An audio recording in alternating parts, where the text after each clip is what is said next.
రాష్ట్రంలోనే అతిపెద్ద జీవనదులైన కృష్ణా, గోదావరి ఉగ్రరూపాలు దాల్చాయి. రెండు నదుల నుండి లక్షలాది క్యూసెక్కుల నీరు దిగువకు విడుదలవుతూ ఉంది. ప్రస్తుతం ప్రకాశం బ్యారేజ్ వద్ద 5,05,000 క్యూసెక్కుల నీరు సముద్రంలోకి విడుదల చేస్తుంటే, మరోవైపు గోదావరి మరింత ఉగ్రరూపం దాల్చింది. ప్రస్తుతం ధవళేశ్వరం వద్ద నుండి 11 లక్షల క్యూసెక్కుల నీరు దిగువకు విడుదలవుతూ ఉంది.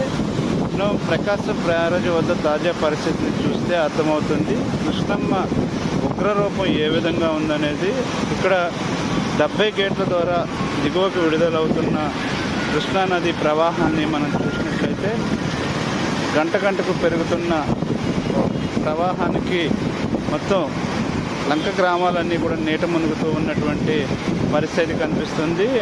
అటువైపు మనకు కనిపిస్తున్న కృష్ణానదిపై నిర్మించినటువంటి రైల్వే ట్రాక్కి దగ్గరకు కూడా నీరు చేరుతున్నటువంటి పరిస్థితి కనిపిస్తుంది. మరోవైపు ఈ యొక్క ప్రవాహంలో మత్స్యకారులు వేటలు కొనసాగించేందుకు సాహసాలు చేస్తున్నటువంటి పరిస్థితి కనిపిస్తుంది. అయితే అటువంటి సాహసాలు చేసి వేటకు వెళ్ళరాదంటూ కూడా అధికారులు ఎప్పటికప్పుడు ఆదేశాలు జారీ చేస్తూ ఉన్నారు. అయితే కృష్ణమ్మ పరవళ్ళు మనం చూస్తున్నాము. గతంలో వచ్చినటువంటి వరద స్థాయిలో ఇప్పుడు మరొకసారి కృష్ణానదికి వరద చేరుతున్నటువంటి పరిస్థితి.